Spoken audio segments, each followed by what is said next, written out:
কিছুক্ষণ পর ফাতেমার ঘুম ভাঙল। আজকেও ঘুমিয়ে আর আমি উঠতে পারলাম না। আজকে তো আমি গতদিনের থেকে আরো বেশি ঘুমিয়েছি। গিয়ে দেখি বাবা অফিসে চলে গেছেন কিনা।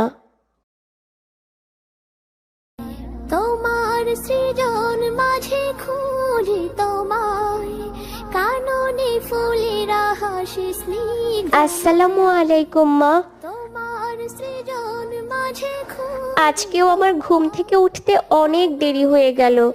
বাবা কোথায়? বাবা কি অফিসে চলে গেছেন? ওয়ালাইকুম আসসালাম। হ্যাঁ মা, তোমার বাবা তো অফিসে চলে গেছেন আরও অনেক আগে। তুমি ফজরের সালাত আদায় করে ঘুমিয়েছ, তাই তো তোমার চোখটা লেগে গিয়েছিল, তাই না? না মা, আজকেও আমি ফজরে উঠতে পারিনি। ওই সময় আমার যেন আরো বেশি ঘুম ধরে।